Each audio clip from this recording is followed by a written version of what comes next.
안녕하세요. 손에 잡히는 구약 탐구의 이명신 목사입니다. 지난 한 주간도 평안히 잘 지내셨죠? 오늘 3주차 공부가 시작이 되는데요.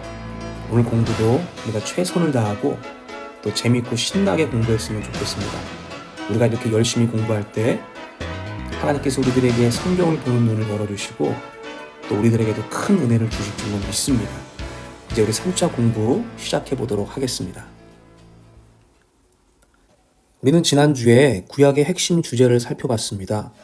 그리고 그 뼈대도 간략하게 짚어봤습니다. 그래서 오늘은 이 구약의 핵심 주제와 뼈대에 대한 보충 설명을 통해서 그 내용을 조금 더 심화해 보는 시간을 갖도록 하겠습니다. 자, 구약의 핵심 주제가 무엇이라고 했죠? 자, 한마디로 얘기하면 하나님 나라의 시작과 완성입니다. 그리고 그 완성을 향해서 나아가는 여정이라고 볼 수 있습니다. 이게 구약의 핵심 주제예요.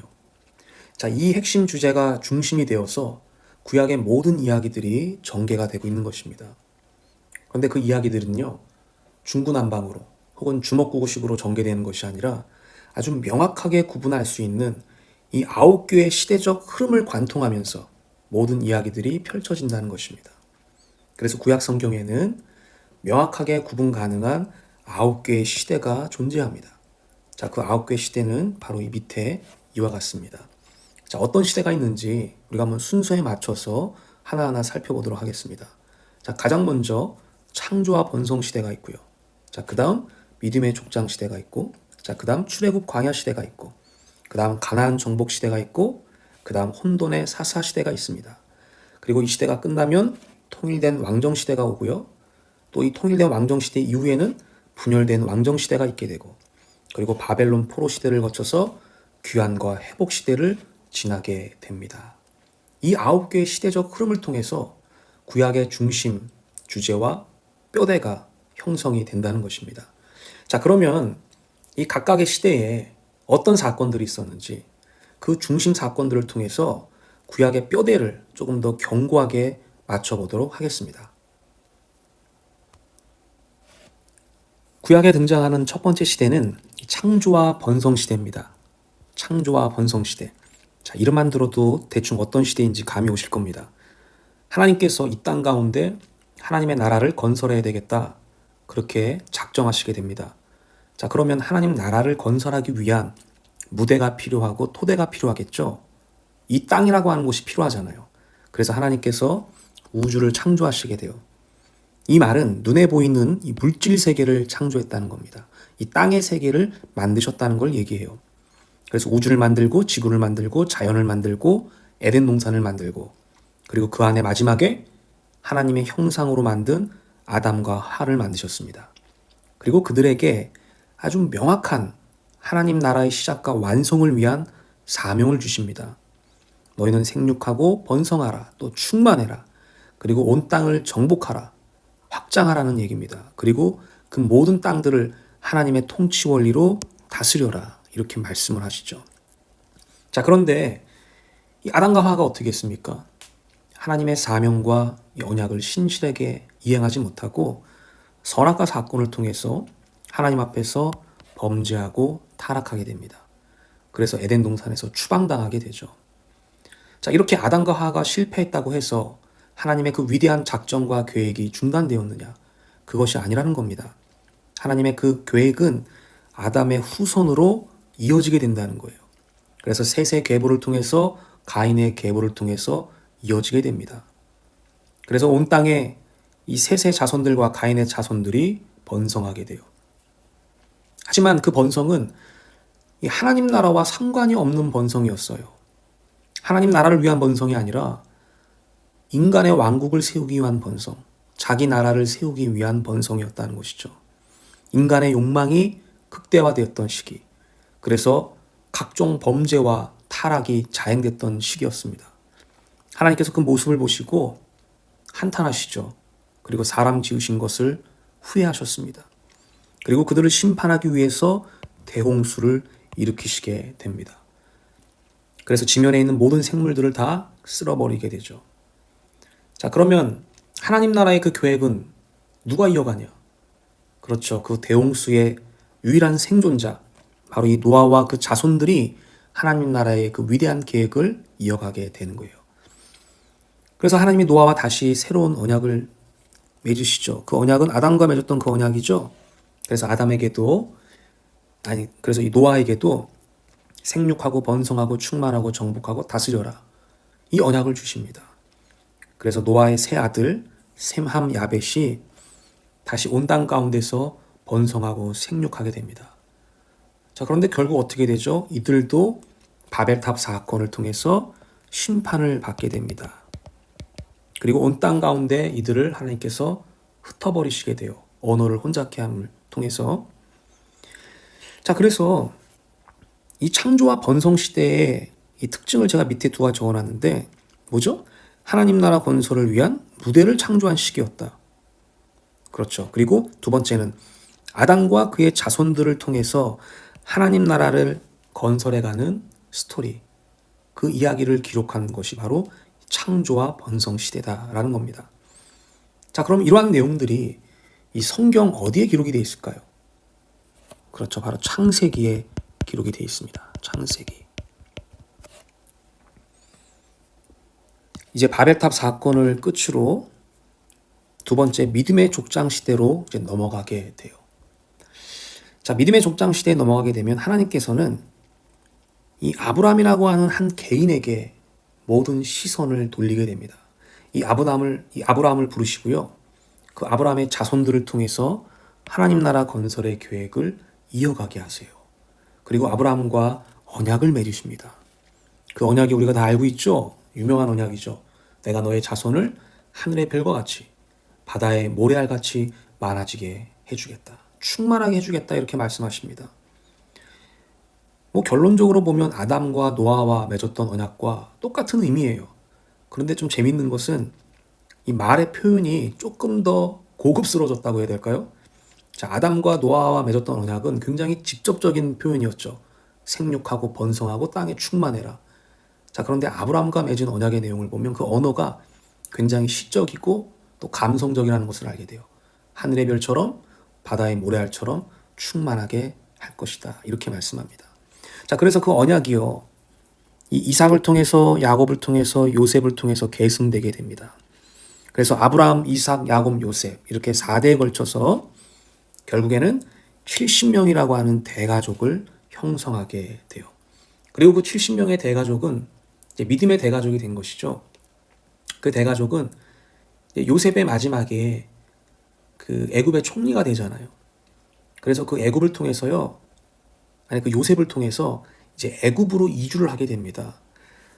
그래서 이 70명의 대가족이 애굽의 고센 땅으로 이주를 하게 되고 그곳에서 약 400년 동안 거주를 하게 됩니다. 자, 이러한 내용들이 적혀 있는 이 믿음의 족장 시대, 그 특징은 여기 두 가지 제가 기록해 놨습니다. 자, 아브라함과 그의 자손들. 다시 말해서 자, 아브라함, 이삭, 그다음에 야곱, 그다음에 요셉.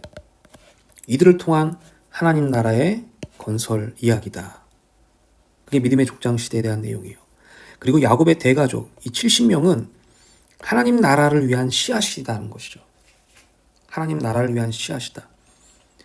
비유하자면 시드머니라고 비유할 수 있겠습니다. 이 70명이요, 이제 아주 거대하고 어마어마한 하나님의 백성으로 번성하게 됩니다. 자, 그래서 이 믿음의 족장 시대에 대한 내용은 역시 어디에 기록이 되어 있을까요? 역시 창세기에 기록이 되어 있어요. 그래서 창세기 전반부는요, 이 창조와 번성 시대를 다루고 있고 창세기 후반부는 믿음의 족장 시대를 다루고 있습니다. 창세기가 이 두 가지 시대를 가지고 있다는 것 우리가 기억하면 되겠습니다. 자, 그리고 이제 세 번째로 출애굽 광야 시대로 이제 넘어가게 됩니다. 자, 출애굽 광야 시대를 우리가 좀 다루기 전에 먼저 아주 중요한 질문 하나를 점검해 보도록 하겠습니다. 자, 아까 전에 창세기 마지막에 그 야곱의 대가족 70명이 이제 총리 요셉을 통해서 애굽의 고센 땅으로 이주를 하게 되잖아요. 결국 그것도 하나님이 하신 일이죠. 하나님이 야곱의 대가족을 애굽으로 보냈다는 것입니다. 자, 그러면 왜 하나님께서는 야곱의 가족을, 그 대가족을 애굽으로 보내셨을까요? 자, 여기에는 하나님의 놀라운 이 섭리와 작전이 숨겨져 있었다는 것이에요. 제가 앞서서 야곱의 대가족 70명을 이 시드머니로 비유를 했는데, 이 시드머니인 70명이요. 나중에 시간이 지나자, 400년의 시간이 지나자 아주 어마어마한, 아주 거대한 하나님의 백성으로 불어나게 됩니다. 크게 생육하고 번성하게 돼요. 자, 번성을 위한 이 4가지 조건 제가 여기다가 적어놨습니다.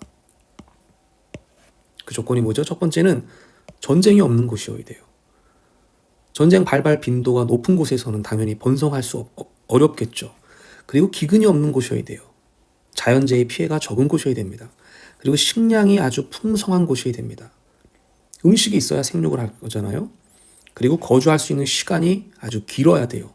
막 여기저기 옮겨 다니면 당연히 인구가 증가하는데 어려움을 겪을 수 있겠죠. 자, 이 4가지 조건을 아주 완벽하게 구비했던 곳이 바로 그 당시의 애굽이었다는 거예요. 애굽은 그 당시 고대 근동에서 최광대국이었고 최고의 문명국이었습니다. 누구도 애굽을 건들 수가 없었어요. 그러니 전쟁이 일어날 걱정이 없었고요. 거기는 기근이 일어나지가 않았어요. 기근이 일어났다 치더라도 나일강이 한 번도 마른 적이 없습니다. 역사상. 그래서 늘 물이 풍족했던 곳이에요. 기근을 걱정하지 않아도 돼요. 물이 풍족하다 보니까 식량이 늘 넘쳐났습니다. 그리고 아주 비옥한 땅이었기 때문에 거주할 수 있는 시간도 충분했죠. 그래서 하나님께서 이 요셉을 통해서 야곱의 70명 대가족을요, 고센 땅으로 보내게 되는데, 그 고센 땅은 나일강 삼각주에 있는 아주 비옥한 땅이었습니다. 그 땅에 거주하면서 400년 동안 엄청난 하나님의 백성으로 번성하고 준비될 수가 있었던 것이에요. 자, 어느 정도 번성하게 되냐? 바로 애굽의 왕 바로가 두려워할 정도로 번성을 하게 됩니다.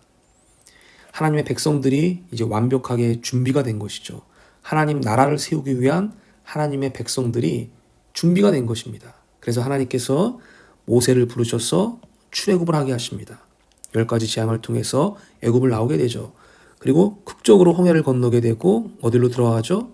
광야로 들어가게 됩니다. 광야에 들어가서 이제 2개월 동안 행군을 하게 되는데, 그 2개월 후에 어디에 도착하냐? 바로 그 유명한 시내산에 도착을 하게 됩니다. 그 시내산에서 1년 동안 거주하면서요, 율법을 받고 이제 성막 생활 훈련을 받게 되는 것이에요. 이 훈련은 정말 필요한 훈련이에요. 왜냐하면 이제 가나안 땅에 들어가게 되면 그 땅을 하나님의 왕국으로 세워야 되잖아요. 왕국으로 세운다는 것은 이 하나님의 자녀들이, 이 하나님의 백성들이 하나님 뜻대로 살아갈 때 그 하나님의 나라가 이루어지는 것이잖아요.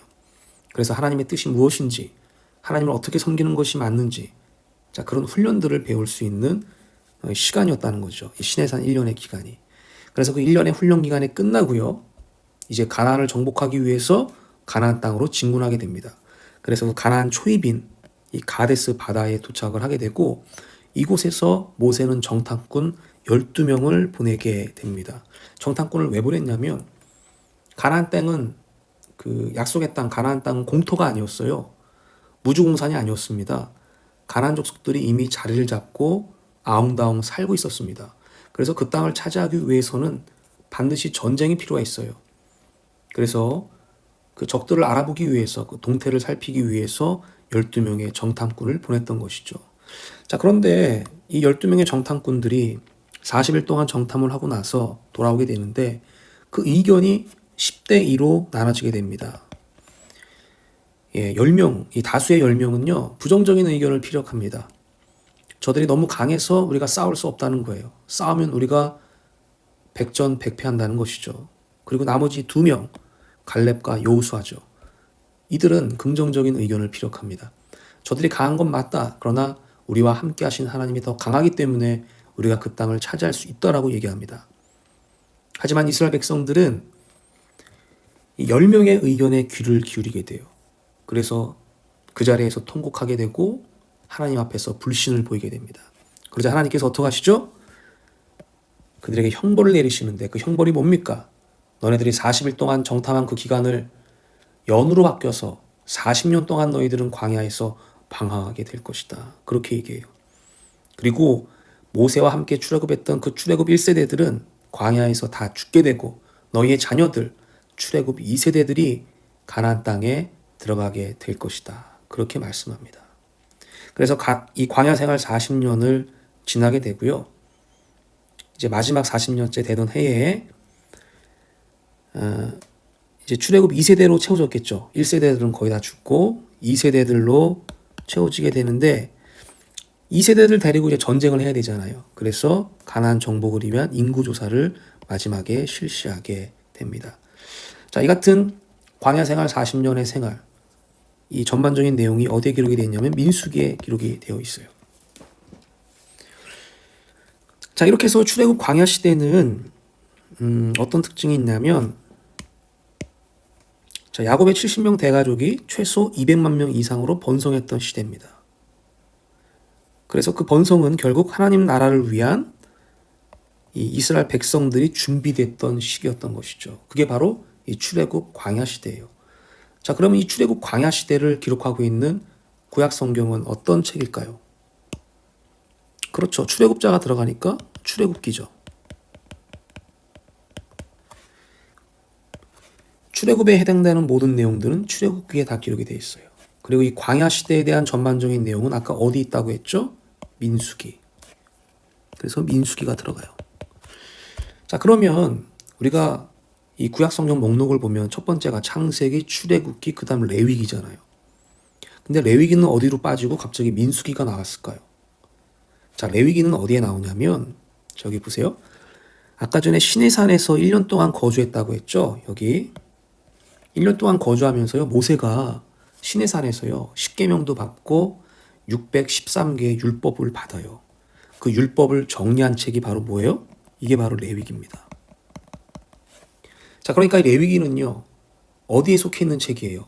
출애굽 광야 시대에 속해 있는 책이긴 한데 전체적인 줄거리와는 상관이 없죠. 레위기는 법전이잖아요. 법전에 무슨 줄거리가 나와 있습니까? 그렇죠? 그래서 별책으로 뺍니다, 우리가. 법전이기 때문에, 율법을 정리한 책이기 때문에 레위기를 뺍니다. 줄거리와는 크게 상관이 없는 책이라는 거죠.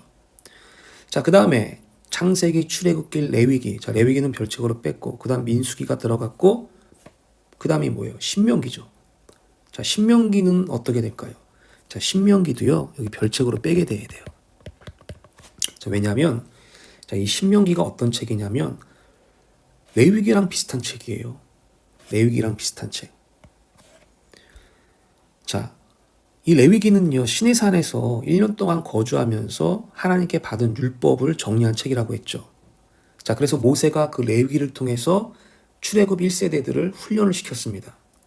자, 그런데 광야 생활 40년이 끝나자 출애굽 1세대들은 다 죽고 누구로 채워지죠? 그의 자녀 세대들, 출애굽 2세대로 채워지게 되죠. 그럼 그 2세대들도 하나님 말씀으로 양육하고 교육을 시켜야 되잖아요. 그래야 가나안 땅에 들어가서 하나님 백성다운 삶을 살 수 있으니까. 자, 그래서 그 출애굽 2세대들에게 하나님의 말씀을 교육한 책이 바로 신명기입니다. 그러니까 레위기와 신명기는 조금 이제 기록된 형태는 다른데 목적은 똑같아요. 하나님 백성들을 교육하기 위한 책이었습니다. 레위기는 1세대들을 교육한 책, 신명기는 2세대들을 교육한 책이었습니다. 그래서 모세가 죽기 전에 2세대들을 모압 평지에 모아놓고 이 신명기를 통해서 하나님 말씀을 교육시키게 됩니다. 자, 그러니까 결국 이 신명기도 율법을 해설한 책이라는 거잖아요. 율법 해설. 자, 그러니까 전체적인 줄거리와 크게 상관이 있다 없다?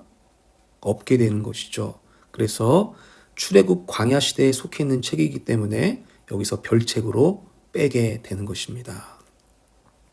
자, 그다음 우리가 이제 네 번째 이 가나안 정복 시대로 넘어가게 됩니다. 가나안 정복 시대도 뭐 이름에서 알 수 있듯이 대충 어떤 시대인지 아시겠죠? 이제 모세가 죽고 새로운 리더십 여호수아가 세워지게 됩니다. 그리고 이 여호수아는 출애굽 2세대들을 데리고 가나안 땅에 들어가게 돼요. 이제 정복 전쟁을 시작해야 되는데 그 정복 전쟁의 시작을 알리는 상징적인 사건이 바로 이 요단강을 건너가는 거예요. 자, 출애굽 1세대들은 어디를 건넜죠? 홍해를 건넜습니다. 모세의 인도를 받으면서 홍해를 건넜죠. 자, 출애굽 2세대는요. 여호수아의 인도하에 요단강을 건너게 돼요. 하나님의 언약궤를 앞세워서 요단강을 건너갈 때 요단강이 어떻게 돼요? 홍해처럼 양옆으로 갈라지게 되죠. 그래서 이스라엘 백성들이 무사히 요단강을 건너게 됩니다. 그리고 이 길갈이라는 곳에 도착하게 되는데 여기서 이 정복 전쟁을 위한 준비를 하게 돼요.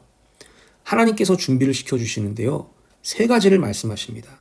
자, 기념비를 세우도록 하고 할례를 실시하도록 하고 유월절을 지키라고 말씀합니다. 보통 우리가 정복전쟁이라고 하면은 무기를 정비하거나 아니면 군사훈련을 받는다거나 이런 것들을 상상하기 쉬운데 하나님은 그런 거 일절시키지 않았어요. 정복전쟁 준비를 위해서요. 기념비를 세우고 할례를 하게 했습니다. 그리고 유월절을 지키면서 하나님의 구원을 묵상하게 했습니다. 그러니까 이 정복전쟁은 벌써 이게 힘으로 하는 것이 아니라는 것을 우리가 알게 되는 대목이에요. 자, 정복전쟁이 이제 본격적으로 시작이 됩니다. 그래서 여리고성을 처음으로 함락하게 되는데 여러분 여리고성이 어떻게 함락됐습니까? 힘으로 여리고성을 함락했어요? 막 무기를 막 쏟아 부어서 여리고성을 함락했습니까? 그게 아니죠. 하나님 말씀대로 했더니만 여리고성이 함락이 됐어요. 자, 매일 6일 동안 한 바퀴씩 돌아라. 여리고성 주변을. 그리고 마지막 7일째 되던 해는 7바퀴를 돌아라. 그래서 총 13바퀴를 도니까 어떻게 됐어요? 여리고성이 그냥 무너졌습니다. 엄청난 지진이 발생해서 여리고성이 무너지게 되죠. 그리고 아이성도 이어서 함락을 하게 됩니다. 자, 이렇게 해서 아주 순조롭게 순차적으로 약 7년 동안 정복전쟁을 수행을 하게 됩니다. 그리고 7년 후에는 여호수아의 인도 아래 이 12지파가 땅을 골고루 분배를 받게 됩니다. 여기서 특이한 점은 레위 지파가 이 땅 분배에서 제외됐다는 거예요. 이건 하나님이 제외시킨 것이거든요. 그럼 이들은 어디서 살았느냐? 바로 이 12지파 이 곳곳에 그 48개의 성읍을 세웁니다. 그리고 그 48개 성읍에 이 레위 족속들이 다 뿔뿔이 흩어져서 살았어요. 그러면 그들은 거기서 뭘 했느냐? 바로 이스라엘 12지파들을요. 율법을 가르치고 이스라엘 12지파들에게 율법을 가르치고 신앙 훈련을 하는 그런 임무가 있었던 것이죠.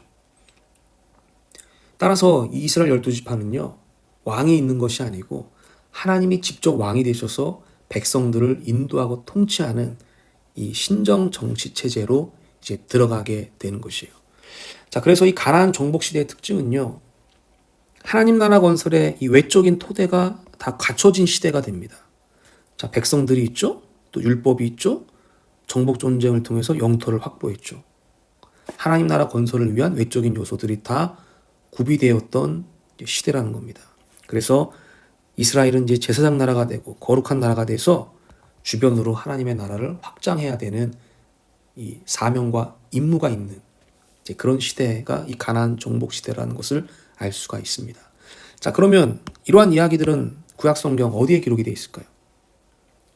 예, 여호수아에 기록이 되어 있습니다.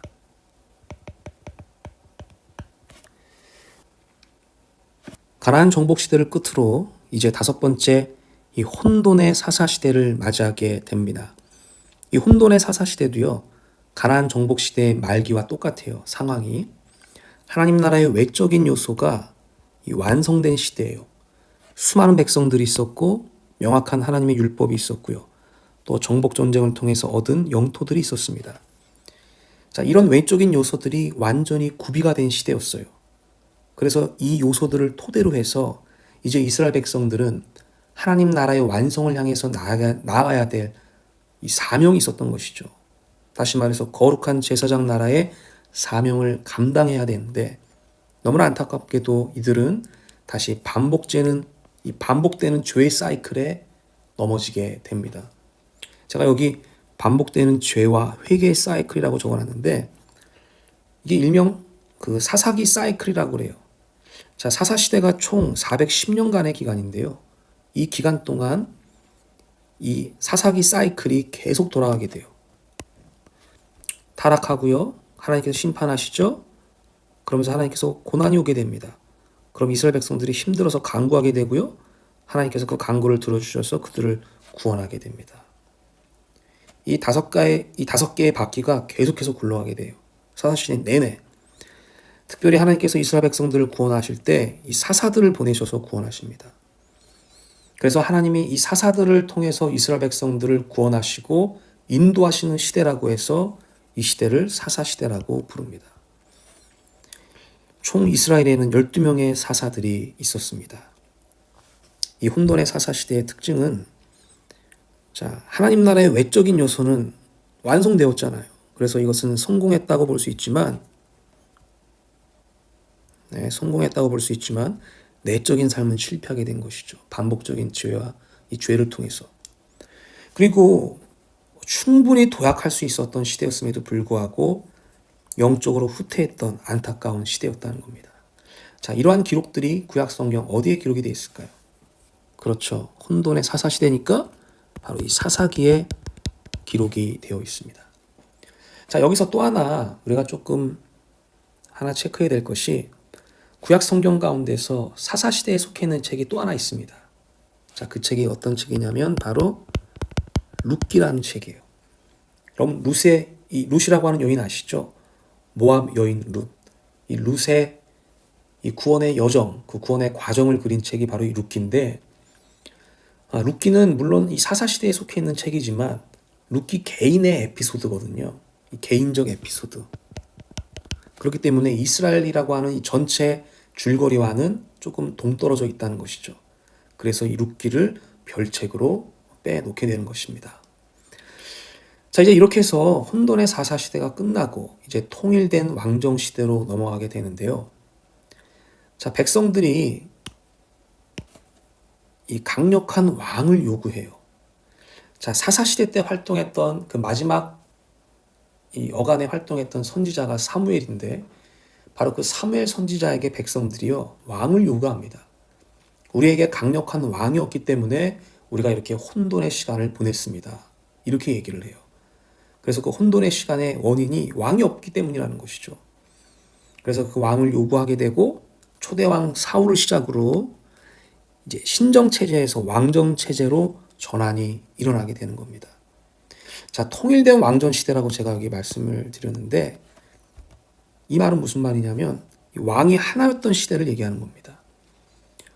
이스라엘 역사를 보면 뒤에도 얘기하겠지만 이제 분열된 역사도 있거든요. 근데 이 통일된 왕정시대는 왕이 하나였던 시대다. 그래서 이 왕은요 딱 3명의 왕밖에 없습니다. 그게 누구예요? 사울과 다윗과 솔로몬이에요. 그리고 참 재밌게도 이 세 왕은요 각각 40년씩 통치했어요. 그러니까 통일된 왕정시대는 총 몇 년입니까? 120년이 되는 겁니다. 짧은 기간이죠. 그래서 사무엘 상하, 사무엘상, 사무엘하 이 앞에 사무엘자가 들어가 있어서 뭔가 이 사무엘에 대한 내용이 아닌가 싶은데요. 사무엘에 관한 내용이 전혀 아닙니다. 사무엘 상하는 사울과 다윗에 관한 이야기예요. 그리고 이제 열왕기상 전반부까지가 솔로몬에 대한 이야기입니다. 그래서 벌써 여기 답이 나왔죠. 통일된 왕정시대는 구약성경 어느 책에 기록이 되어 있을까? 바로 사무엘 상하와 열왕기상 전반부입니다.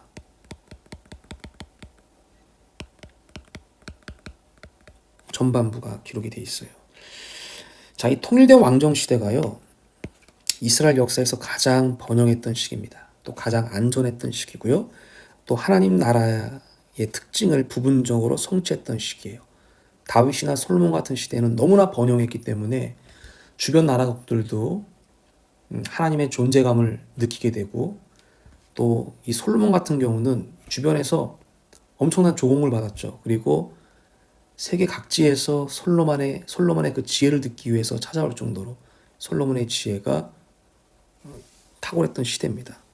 다시 말해서 하나님의 영광과 존재가 드러냈던 그 시대, 이 부분적인 성취가 이루어지는 시대이기도 했습니다. 그래서 이 통일된 왕정 시대의 특징은 이 강력한 왕권을 통해서 하나님 나라를 세워갔던 시대예요. 그리고 이제 부분적 성취를 이뤘지만 왕들의 범죄가 이어지게 됩니다. 그래서 심판이 예비되는 시대이기도 합니다. 자, 이제 통일된 왕정 시대가 끝나고 이제 분열된 왕정 시대로 넘어가게 됩니다. 자, 솔로몬 이후에 이 남북으로 갈라지게 되는데요. 성경에 나타나 있는 명목상의 이유는 이 과도한 세금 정책에 의해서 불만을 품은 백성들이 솔로몬에게서 이탈을 하게 돼요. 그러면서 이제 북이스라엘 왕국과 남유다 왕국으로 갈라지게 됩니다. 솔로몬 왕 이후에 갈라지게 된 거예요. 자, 그래서 이제 북이스라엘 왕국은요, 10지파 연맹으로 되어 있습니다.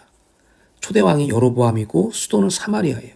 그리고 총 19명의 왕을 배출합니다. 자, 그런데 그 왕정의 역사가 매우 비참해요. 7번의 쿠데타가 있고 9개의 왕조가 들어섭니다. 그러니까 참 이게 엉망진창이었다는 걸 알게 됩니다. 그리고 이 북이스라엘 왕국에서 활동했던 위대한 선지자 2명이 있어요. 누구냐면 바로 그분이 엘리야와 엘리사입니다. 자, 그러다가 결국 이 북이스라엘 왕국은요, BC 722년에 아수르에 의해서 멸망하게 됩니다. 자, 그 다음에 남한국 유다. 남한국 유다는 유다 지파와 베냐민 지파로 이루어져 있어요. 2개의 지파로. 초대 왕이 르호보암입니다. 수도는 예루살렘이고요. 총 20명의 왕을 배출했습니다. 자, 한 번의 쿠데타가 있었는데 이 쿠데타가 바로 아달랴가 했던 쿠데타예요. 이 아달랴는 북이스라엘 왕에서 가장 악한 왕이었던 이 아합의 딸이거든요. 근데 이 아합의 딸이면 공주잖아요. 이 아달랴 공주가 어떻게 남유다 왕국에 오게 됐냐? 바로 이 여호사밧의 아들 이 여호람과 정략 결혼을 맺게 됩니다. 그래서 이제 왕비가 되죠. 왕비가 되는데 자기 아들이 일찍 죽거든요. 일찍 죽게 되자 아달랴가 쿠데타를 일어나서 6년 동안 통치를 하게 돼요. 자, 그러나 이 남유다 왕국은 한 개의 왕조, 다윗 왕조죠. 결국 다윗 왕조로 계속해서 계승되게 됩니다. 그러다가 결국 남유다 왕국도 하나님 앞에서 범죄하게 되어서 BC 586년에 바벨론에 의해서 멸망하게 되죠. 자, 그래서 이 분열된 왕정 시대의 특징은요. 자, 이스라엘 왕국이 남과 북으로 이제 분열돼서 점점 쇠락해 가고 있는 시기예요. 결국 이스라엘 백성들을 통한 하나님 나라의 건설 이 계획도 실패로 돌아가게 됩니다. 북왕국도 망하고 남왕국도 망했기 때문이에요. 자, 그래서 이렇게 안타까운 역사를 기록하고 있는 책은 성경에서 열왕기상 후반부. 예, 아까 통일된 왕정 시대의 전반부까지 갔잖아요. 열왕기 전반부. 분열된 왕정 시대는 열왕기상 후반부와 열왕기하가 되겠습니다. 자, 그런데 여기서 이제 우리가 좀 별책을 집어넣어야 될 책이 있어요. 별책으로. 그게 바로 역대상, 역대하입니다. 그 2권을 역대기라고 불렀는데 이 역대상, 역대하는요. 물론 이것도 왕정에 대한 기록이에요. 근데 어떤 왕조에 대한 기록이냐면 남왕국 왕조에 대한 기록입니다. 북쪽에 대한 기록은 하나도 없어요. 북쪽에 대한 기록은 열왕기상과 열왕기하에 다 나옵니다. 열왕기상, 역대상, 역대하는 오직 남유다 왕국, 다윗 왕조의 계통들만 적혀 있는 책이에요. 그렇기 때문에 이 전체 줄거리와는 조금 동떨어진 책이라고 볼 수가 있겠죠. 남왕국 왕조에 특화된 책이니까요. 그래서 이것을 별책으로 빼게 되는데, 자, 통일된 왕정 시대에 역대상이 들어가고 분열된 왕정 시대에 역대하가 들어가게 됩니다. 이렇게 해서 정리하면 될 것 같습니다. 자, 그리고 이제 분열된 왕정 시대가 끝나고 드디어 바벨론 포로 시대를 겪게 되죠. 자, 바벨론 포로 시대 몇 년입니까? 70년을 보내게 됩니다. 그리고 70년이 끝나고 나서 이 페르시아 왕, 성경에는 바사 왕이라고 되어 있는데 이 페르시아 왕 고레스의 그 유명한 칙령이 떨어져요. 이게 뭐냐면, 자, 피정복민들, 지금 이 고레스의 통치를 받고 있는 이 피정복민들을 이제 고향 땅으로 다 보내는 칙령이에요. 그래서 이스라엘 백성들도 이제 고향 예루살렘으로 귀환할 수가 있게 되는 겁니다. 자, 그때 귀환하는 이스라엘 백성들의 공동체는요, 유다 지파가 중심이 된 공동체예요. 그래서 이제 세 차례의 귀환을 하게 되는데, 자, 1차는 수룹바벨을 통해서 귀환을 하게 됩니다. 그래서 수룹바벨이 예루살렘 땅에 돌아와서 그 고향 땅에 와서 성전 건축을 시작을 해서 건축을 시작한 지 20년 만에 완공이 돼요. 중간에 한 16년 정도를 쉬게 되는데요. 이때 하나님께서 이 학개와 스가랴 선지자를 보내셔서 성전 건축을 독려하게 되죠. 그래서 결국 이 건축을 완공하게 됩니다. 자, 그리고 이제 2차로 에스라를 통해서 귀환을 하게 되는데, 자, 에스라가 이제 왔을 때는 이 성공이 완공되고 60년 후예요. 그러니까 에스라가 왔을 때는 이미 성전이 있었습니다.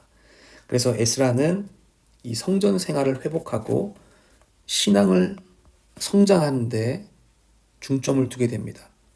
그래서 율법을 교육하게 되고 성전 생활을 회복하게 되고요. 그리고 특이한 게 뭐냐면 강제 이혼을 시켜요. 자, 이게 무슨 말이냐면 에스라가 고향 땅 예루살렘에 돌아와 보니까요. 정말 심각한 문제가 하나 있었어요. 그게 뭐냐면 하나님의 백성들이 이방 여자들과 결혼해서 가정을 꾸미고 있는 거예요. 근데 하나님의 백성들은 이방인들과 결혼하면 돼요, 안 돼요? 안 되죠. 그래서 에스라가 그 이방 여인들을 다 쫓아내게 됩니다.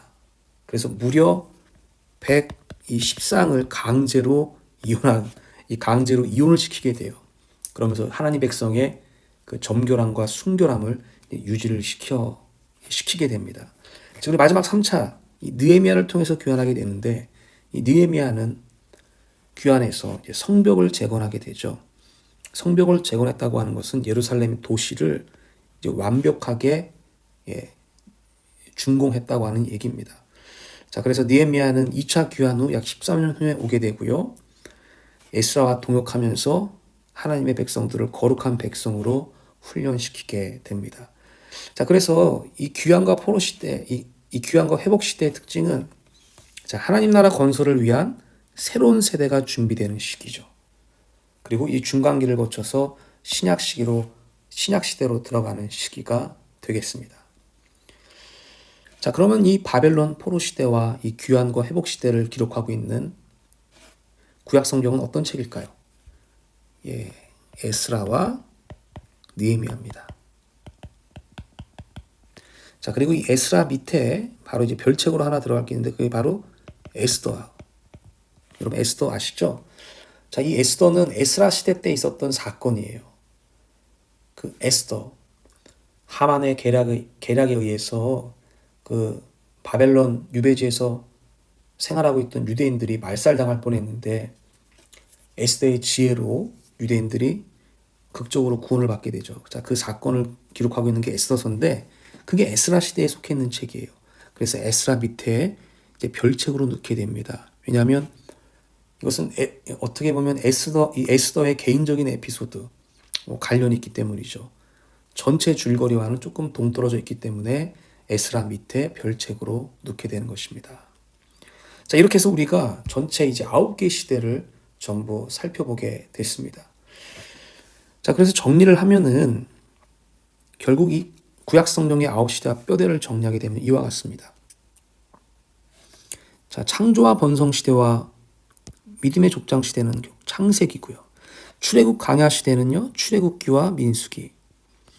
그리고 레위기와 신명기는 별책으로 뺐던 것이죠. 왜? 레위기는 법전이고요. 신명기 없이 이 법전을 해설한 율법 교육이잖아요. 율법 교육이면서 모세의 마지막 고별 설교입니다. 그렇기 때문에 전체 줄거리와 크게 상관이 없기 때문에 밑으로 별책으로 뺀 것이죠. 자, 그 다음 가나안 정복 시대 기록하고 있는 책은 여호수아, 그리고 혼돈의 사사 시대를 기록하고 있는 사사기. 그러나 사사기에 속해 있던 또 다른 책은 룻기이지만, 이 룻기는 룻이라고 하는 모압 여인의 개인사를 다루고 있는 책이기 때문에 전체 줄거리와는 상관이 있다 없다? 없어요. 그래서 밑으로 별책으로 뺀 겁니다. 자, 그 다음에 통일된 왕정 시대로 넘어가게 되죠. 통일된 왕정 시대는 사무엘상과 사무엘하, 그다음에 열왕기상 정확히 반까지입니다. 전반부까지 들어가게 되고요. 그리고 열왕기상 후반부부터는 이 분열된 왕정 시대, 열왕기하까지 이어지게 됩니다. 자, 역대상하, 이걸 역대기라고 했는데 역대기가 뭐라고 했죠? 남왕국의 왕들에 대한 기록이에요. 다윗 왕조 계통의 왕들에 대한 특화된 기록입니다. 전체 줄거리와는 조금 차별성이 있기 때문에 밑에 별책으로 빼놨습니다. 자, 그리고 바벨론 포로 시대 70년을 끝나고 귀환과 회복 시대가 오게 되는데 이때는 에스라와 느헤미야의 기록이 되어 있습니다. 그리고 이 에스더는 에스라 시대 때 있었던 사건이죠. 유대 민족의 구원, 에스더의 지혜를 통해서 유대 민족이 하만의 계략에 의해서 말살당할 수밖에 없었는데 구원을 받게 되는 그런 에피소드를 그리고 있는 책이 에스더입니다. 전체적인 줄거리와는 동떨어져 있기 때문에 밑에 별책으로 뺀 것이에요. 자, 그래서 우리가 이 성경을 이제 구약 성경을 읽을 때 이 순서로 읽는 것이 중요해요. 이 순서. 이게 모두 몇 권입니까? 12권이죠. 이 12권이요. 구약 성경의 맥을 잡아주는 핵심 뼈대가 되는 것입니다. 그래서 구약 성경의 흐름을 이해하고자 한다면 이 순서대로 창세기, 출애굽기, 민수기, 여호수아, 사사기, 사무엘상, 사무엘하, 열왕기상, 열왕기하, 에스라, 느헤미야 이 순서대로 구약 성경을 읽어갈 때 구약 성경의 뼈대를 잡을 수 있게 되는 거예요. 맥을 잡을 수가 있게 되는 겁니다. 나머지 책들은요. 여기 나와 있는 별책들은 전체적인 줄거리와는 크게 상관이 없는 책이기 때문에 말 그대로 별도로 읽으면 되는 것이죠. 자, 이렇게 해서 우리가 이 구약 성경의 9시대와 뼈대까지 우리가 이제 마무리를 하게 되었습니다. 여러분 어떻게 좀 긴 시간이었는데 잘 들으셨는지 모르겠습니다. 잘 모르시겠는 것들은 반복해서 들어보시고요. 또 그래도 모르겠는 것은 저에게 개인적으로 문의해 주시면 제가 성실하게 답변해 드리도록 하겠습니다. 오늘 3강 열심히 들어주셔서 감사드리고 다음 시간에 다시 한번 찾아뵙도록 하겠습니다. 감사합니다.